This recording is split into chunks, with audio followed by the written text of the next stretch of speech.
Hello to all our dear students. Today is 15th of July and we are going to discuss the daily Hindu newspaper analysis. तो आज देखेंगे कौन से महत्वपूर्ण article publish हुए हैं एंड सबसे महत्वपूर्ण आर्टिकल आज जो आपके लिए होगा साइंस एंड टेक सेक्शन से, जो आपको ही पता है, the mission launch of Chandrayaan 3।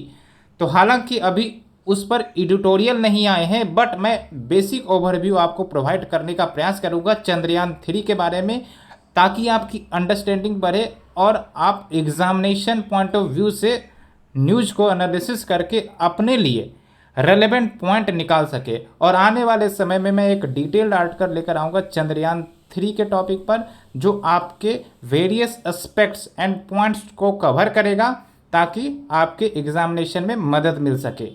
तो आज हम चंद्रयान 3 के बारे में तो देखेंगे, साथ ही साथ हम आज एससीओ की जो वर्चुअल समिट भारत में हुई है, वो वर्चुअल समिट आखिरकार क्यों हुई, क्या भारत की जो रेलेवेंस है टुवार्ड्स द एससीओ वो घटती जा रही है, तो इसके बारे में जानेंगे। और साथ ही साथ हम एससीओ की बेसिक्स को समझेंगे, बिकॉज जब तक आपकी बेसिक की क्लियरिटी नहीं रहेगी कि एससीओ क्या है, ये संगठन क्या है, क्या मेंबर्स हैं इसमें, क्या ऑब्जेक्टिव्स है, तो कहीं ना कहीं आप इस टॉपिक पर जस्टिस नहीं कर पाओगे। दैट्स वाई हमने आपके लिए बेसिक कंटेंट भी तैयार कर कर लाया है, ताकि आपको आसानी हो सके चीज़ों को समझने में। तो बने रहिए हमारे साथ and let's start with the discussion. तो आप देख सकते हो आपका पहला टॉपिक एससीओ के रिगार्डिंग है, यानी कि एससीओ की जो वर्चुअल समिट भारत में हुई है उसके रिगार्डिंग। तो थोड़ा सा कंटेक्स्ट हम समझने का प्रयास करते हैं। देखो, ये तो आप भी न्यूज़पेपर में बार बार पढ़ रहे होंगे कि 2023 की जो एससीओ की प्रेसिडेंसी है वो इंडिया को मिली हुई है, यानी कि इंडिया जो है एससीओ समिट को होस्ट करेगा। तो भारत ने एससीओ समिट को होस्ट किया, लेकिन आप हमें बताओ कि भारत ने जो समिट होस्ट किया, क्या वो वर्चुअल समिट था या फिर फिजिकल समिट था? Yes, you are thinking right, virtual summit था। तो भारत ने वर्चुअल समिट क्यों किया, जबकि एससीओ की काफ़ी महत्वपूर्ण एक प्रकार से योगदान आप कह सकते हो। बट यहाँ पर हम देखेंगे कि भारत ने वर्चुअल समिट को क्यों चूज किया, कुछ रीजन्स हम जानेंगे कि राइटर आखिरकार क्या कह रहे हैं रिगार्डिंग दिस इश्यू। तो ये आपका जीएस पेपर 2 के अंतर्गत कवर होगा, bilateral and regional and global groupings and agreements involving India और affecting India's interest. So let's start first with the basics. ठीक है, तो पहले हम कंटेक्स्ट समझ लेते हैं। तो देखो, मैंने आपको एक पॉइंटर के रूप में समराइज कर दिया है, इसको सब आप अंडरस्टैंड करते हो तो चीज़ें आपके लिए आसान हो जाएगी।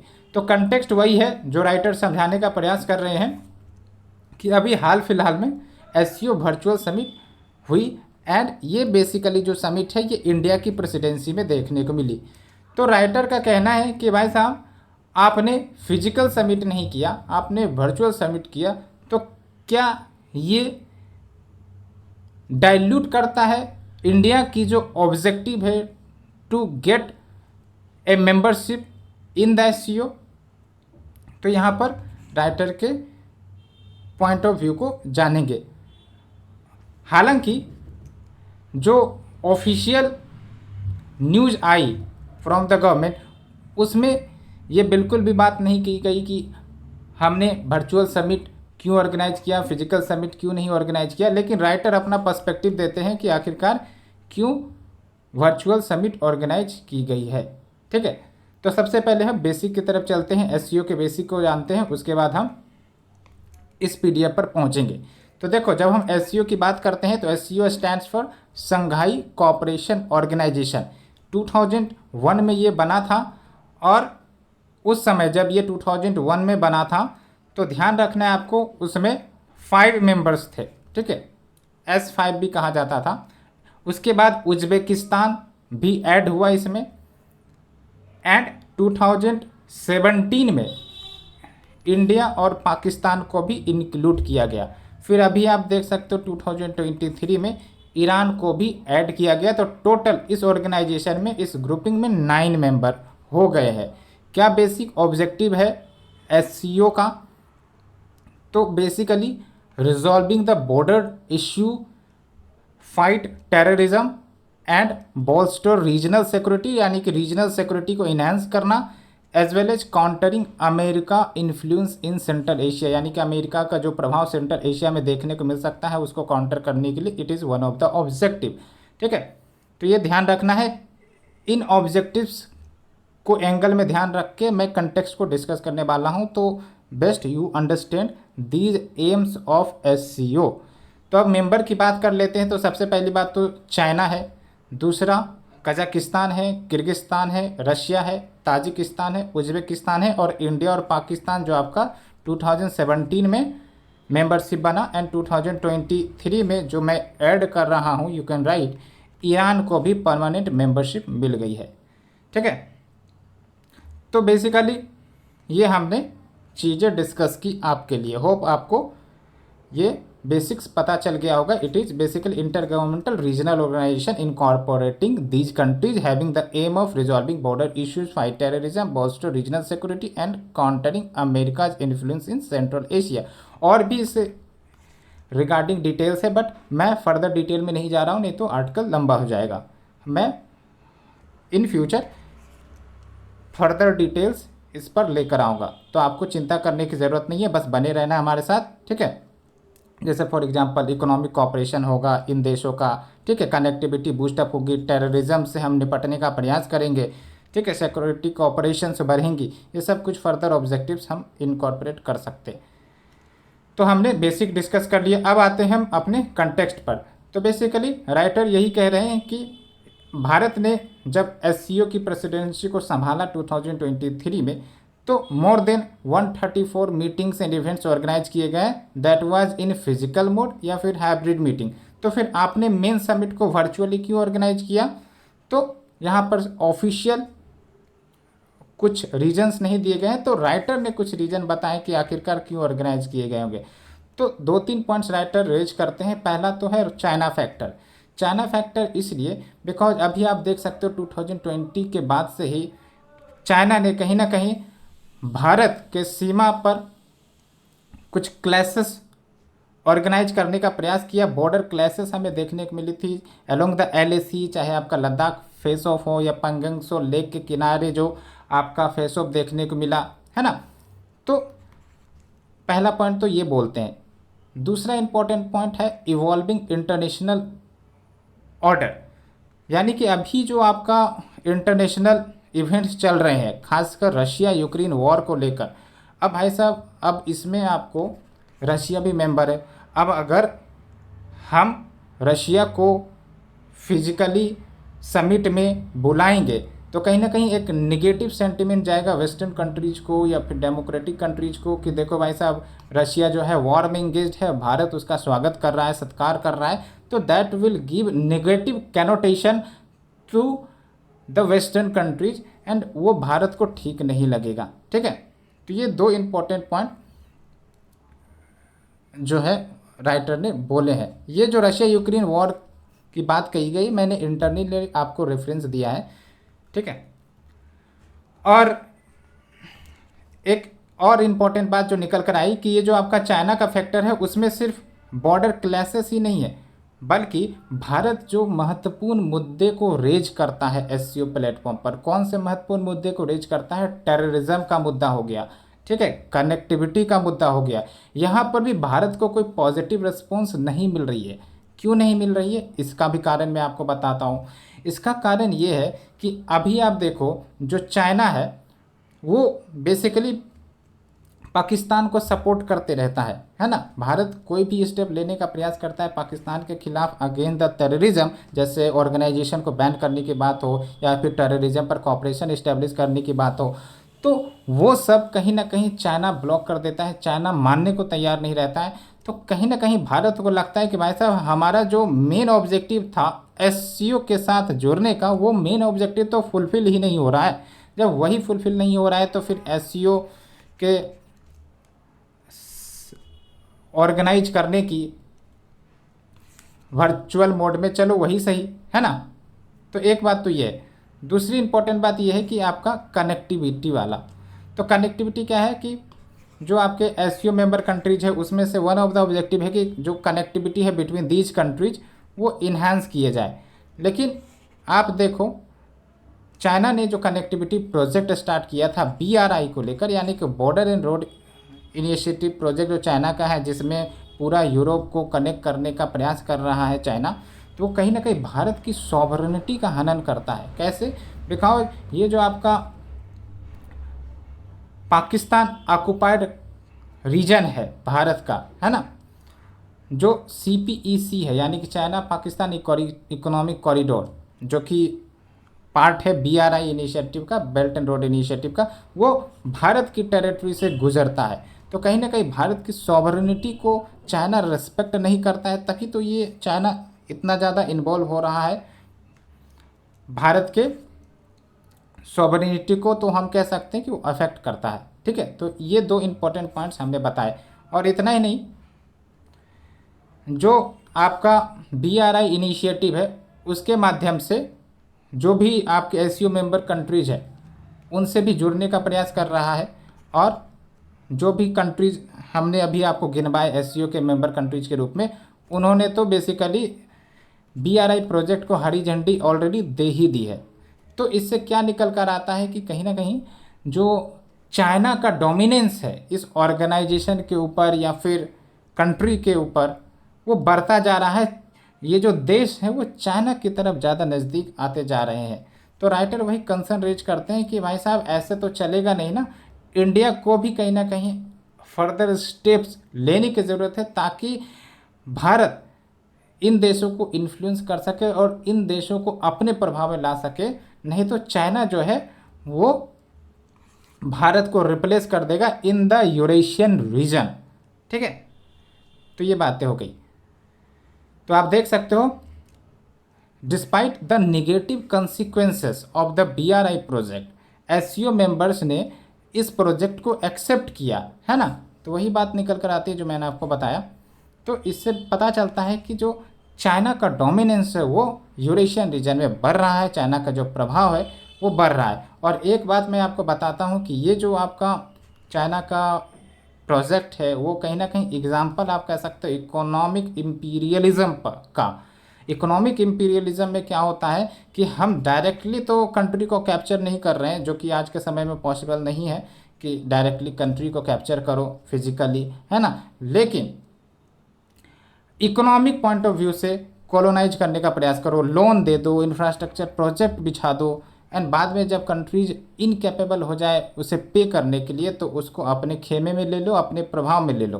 तो ये आपका एग्जाम्पल है इकोनॉमिक कॉलोनियलिज्म का। ठीक है, तो ये बात को आपको ध्यान रखना है। तो राइटर वही कह रहे हैं कि ऐसे नहीं चलेगा, भारत को भी कहीं ना कहीं तरीके ढूंढने होंगे।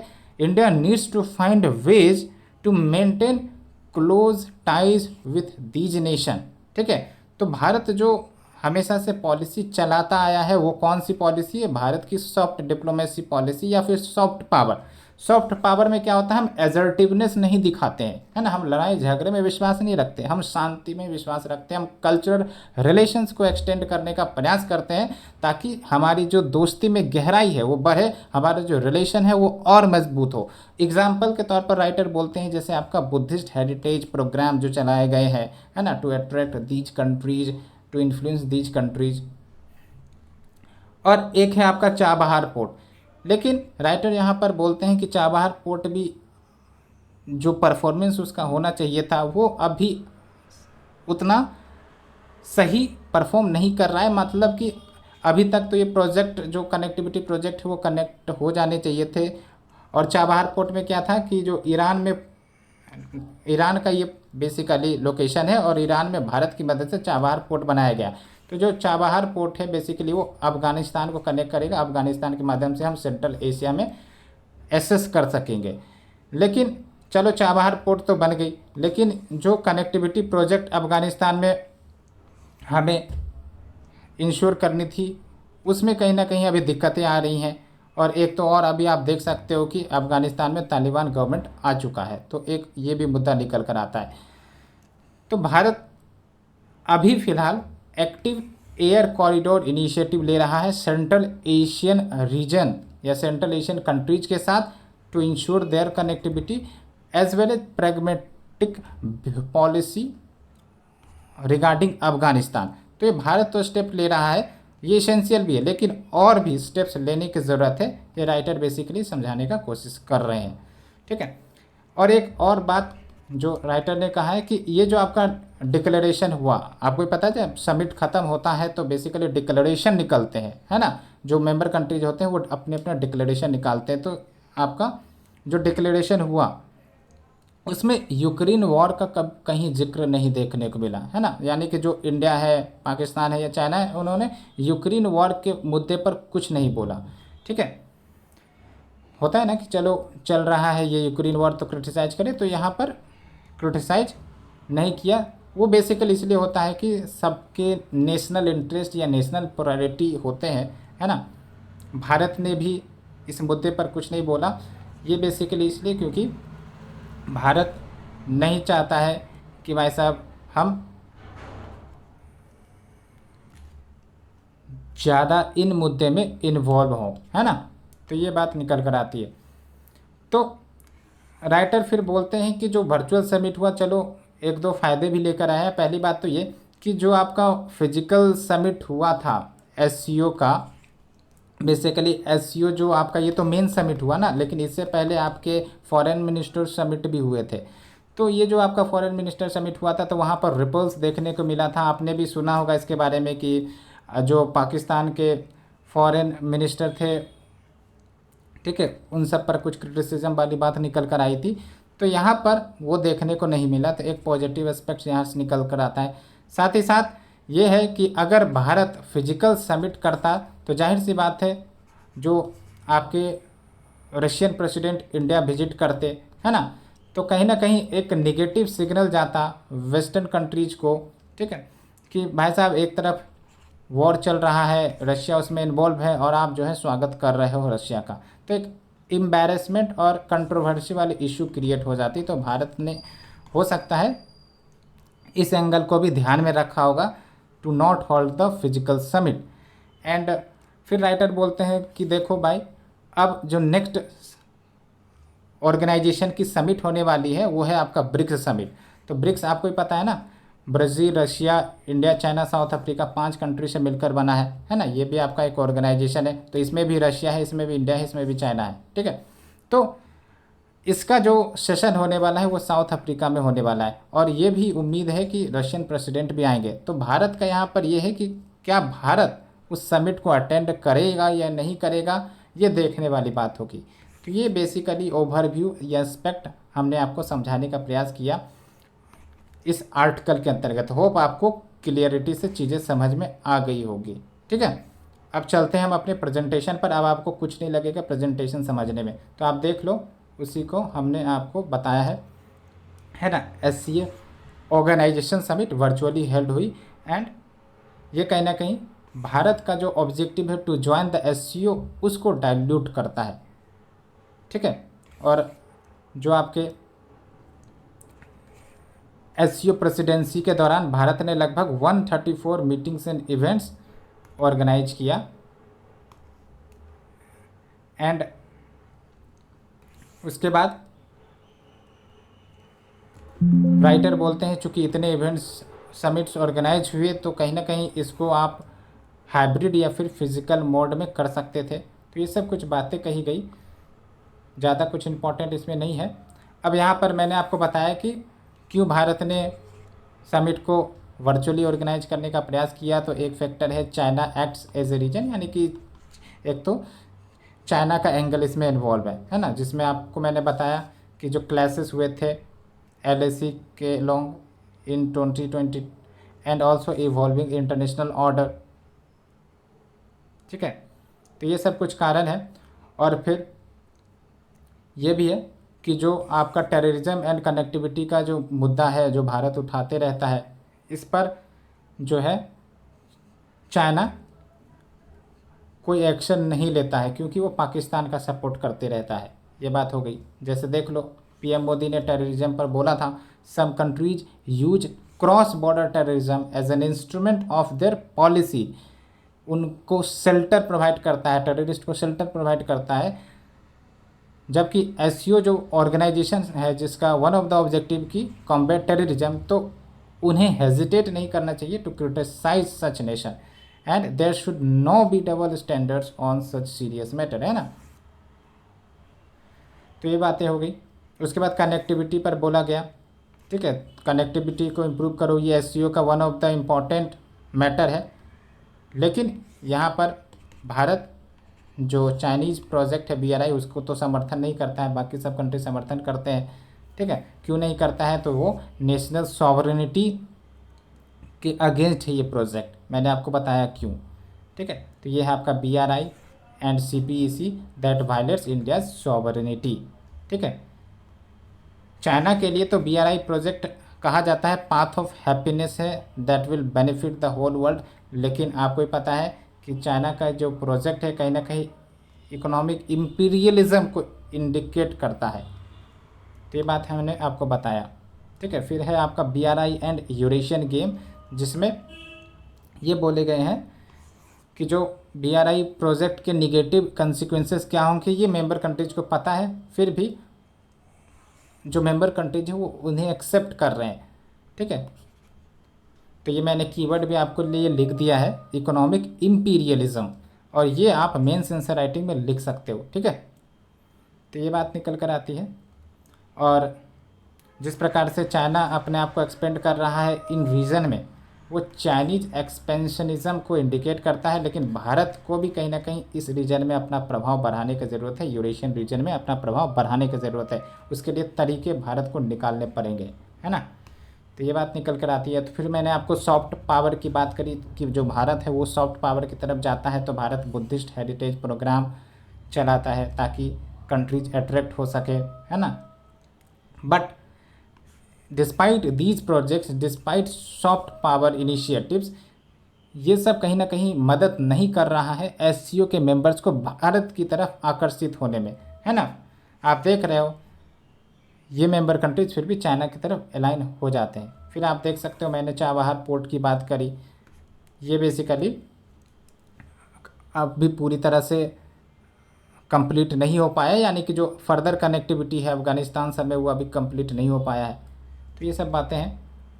एंड भारत को greater resources and energy devote करने की ज़रूरत है ताकि कनेक्टिविटी को और ज़्यादा बूस्ट कर सके through Iran. And central Asian region में कनेक्टिविटी इंश्योर करने के लिए भारत एक्टिव एयर कॉरिडोर्स इस्तेमाल करता है, यानी कि एयर कनेक्टिविटी, कहने का मतलब ये है। एंड अफ़गानिस्तान के प्रति अभी फ़िलहाल प्रैग्मेटिक पॉलिसी है। आप हमें बताओ प्रैग्मेटिक पॉलिसी क्या होते हैं, ठीक है। फिर मैंने आपको बताया a silence on the Ukraine war, despite जो आपका एससीओ डिक्लेरेशन हुआ उसमें यूक्रेन वॉर की तरफ चर्चा नहीं हुई, ठीक है। और आपका इंडिया हो, पाकिस्तान हो, चाइना हो, इन सबों ने भी समिट में यूक्रेन वॉर को रिफ़र ही नहीं किया, ठीक है। एंड फिर मैंने आपको बताया कि जो वर्चुअल समिट हुए वो कहीं ना कहीं जो रिपल्स इससे पहले के समिट में हमें देखने को मिले थे, जो मैंने आपको बताया फॉरेन मिनिस्टर्स की मीटिंग जो हुई थी, है ना, यहाँ पर देख लो आप, एससीओज फॉरेन मिनिस्टर्स मीटिंग जो गोवा में ऑर्गेनाइज हुई थी मई 2023 में। तो वहाँ पर आपने देखा किस प्रकार से रिपल्स देखने को मिली थी, तो वो कहीं ना कहीं रिपल्स इस वर्चुअल समिट में अवॉइड हुई। और साथ ही साथ भारत नहीं चाहता कि कंट्रोवर्सी और एम्बैरेसमेंट जैसा माहौल बने इंडिया के रेस्पेक्ट में, इसलिए भारत ने वर्चुअल समिट ही रखी एससीओ की। उसके बाद अब जो है आपका ब्रिक्स समिट होने वाला है साउथ अफ्रीका में अगस्त में, यानी कि G20 समिट से पहले, ठीक है। और हो सकता है कि जो शी जिनपिंग है एंड पुतिन है वो भी प्रेजेंट रहेंगे। तो अब बात यह है कि ये 2 लीडर तो जाएंगे, क्या इंडिया की तरफ से prime minister Modi South Africa जाएंगे to attend the BRICS summit, वो देखने वाली बात होगी। एंड फिर आपका जो सबसे महत्वपूर्ण समिट होने वाला है भारत के रेस्पेक्ट में वो है आपका G20। तो देखते हैं आगे मैटर क्या चलता है। बट ये कंटेक्स्ट मैंने आपको बता दिया कि यहाँ से क्या एंगल आपको देखने को मिल रहा है कि वर्चुअल समिट क्यों ऑर्गेनाइज की गई, आपका फिजिकल समिट या हाइब्रिड समिट क्यों नहीं हुआ। क्या भारत जो है वो एससीओ की रेलेवेंसी को एक प्रकार से उसके इम्पोर्टेंस को कम होते हुए देख रहा है, इस एंगल को हमने समझने का प्रयास किया। तो hope you understood this article in detail. फिर भी कोई डाउट रहे तो आप कमेंट सेक्शन में हमसे पूछ सकते हो। You are free to ask any doubt regarding this topic. So PDF आपको टेलीग्राम चैनल पर मिल जाएंगे। Now we will move on to the next section that is very important for your GS paper 3 science and technology, जहाँ पर सबसे महत्वपूर्ण बात है achievement of Indians in the science and technology, indigenisation of technology. तो क्या सबसे बड़ी न्यूज है? यस, भारत ने चंद्रयान 3 को लॉन्च कर दिया है। ठीक है, इससे पहले भारत ने चंद्रयान 2 लॉन्च किया था, याद होगा आपको 2019 में, बट वो चंद्रयान 2 सॉफ्ट लैंडिंग नहीं कर सका था मून पर, है ना। तो फिर से भारत ने बोला था कि आने वाले समय में हम चंद्रयान 3 लॉन्च करने वाले हैं, जिसका ऑब्जेक्टिव होगा कि हम सॉफ्ट लैंडिंग करवा सके मून पर। तो एक प्रकार से मान के चलो कि चंद्रयान 2 का ही इवॉल्व वर्सन है चंद्रयान 3, जिसका ऑब्जेक्टिव एक तो ये है कि सॉफ्ट लैंडिंग करवाना है आपका मून पर। और इसमें जो आपका लॉन्च व्हीकल इस्तेमाल किया गया है, जिसको लॉन्च व्हीकल मार्क 3 कह रहे हैं, that launch vehicle will also be used for India's Gaganyaan mission. Bharat की जो गगनयान मिशन है वो क्या है? तो बेसिकली जो हमारे एस्ट्रोनॉट्स होंगे वो स्पेस में ट्रेवल करेंगे with the on spacecraft. ठीक है, तो इंडियाज मैन्ड मिशन होगा to space in the Gaganyaan mission. तो कहीं ना कहीं गगनयान मिशन के लिए भी एक आपका लॉन्च पैड की शुरुआत हो चुकी है और इसी लॉन्च व्हीकल से गगनयान को भी लॉन्च किया जाएगा। तो आर्टिकल अभी फ़िलहाल तो उतने ज़्यादा एडिटोरियल में नहीं आए हैं, लेकिन वो जब आएंगे तो मैं उसको डिटेल से आपको पब्लिश कर दूंगा, पूरा पॉइंट के साथ, रेलेवेंसी के साथ। तो थोड़ा सा हम कंटेक्ट डिस्कस करते हैं चंद्रयान 3 के रिगार्डिंग। तो आप देख सकते हो India's third lunar odyssey commences with perfect launch. और ये जो स्पेसक्राफ्ट है अभी अर्थ के एटमॉस्फेयर से बाहर निकलेगा, उसके बाद आपका ऑर्बिट में रोटेट करेगा, उसके बाद जाके अगस्त 23 को सॉफ्ट लैंडिंग करने का प्रयास करेगा। और ये सबसे बड़ा चैलेंजिंग विषय होगा, क्योंकि सॉफ्ट लैंडिंग में ही जो सबसे ज़्यादा परेशानी आती है। ठीक है, और कहीं ना कहीं चंद्रयान 3 जो है वो हमारे साइंटिस्ट के रिलेटलेस प्रयास को दर्शाता है, ऐसा मोदी जी ने कहा था। ठीक है, तो चलिए कुछ बेसिक्स डिस्कस करते हैं, देख लो आप। तो ये जो आपका चंद्रयान 3 है इंडिया का तीसरा मून मिशन है। पहला था आपका चंद्रयान 1 जो 2008 में लॉन्च किया गया था, फिर चंद्रयान 2 जो 2019 में, और फिर चंद्रयान 3 जो आपका प्रीवियस डे को लॉन्च किया गया। ठीक है, कौन सा लॉन्च व्हीकल इस्तेमाल किया गया? लॉन्च व्हीकल मार्क 3, काफ़ी पावरफुल लॉन्च व्हीकल है ये, और इसी लॉन्च व्हीकल से आपका जो गगनयान है उससे भी लॉन्च किया जाएगा। ठीक है, और ये जो स्पेसक्राफ्ट है वो एलिप्टिक पार्किंग ऑर्बिट में इंटर कर चुका है और सॉफ्ट लैंडिंग अगस्त 23 को होगा। और ये भारत की, मैंने आपको बताया, सेकेंड अटेम्प्ट है सॉफ्ट लैंडिंग का।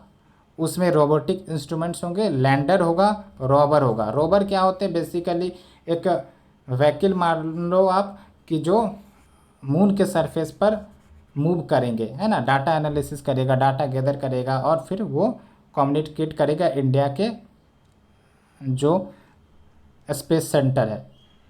तो उन डाटा का फिर एनालिसिस किया जाएगा, फाइंड आउट करने का प्रयास किया जाएगा जो भी नेसेसरी डिटेल्स है।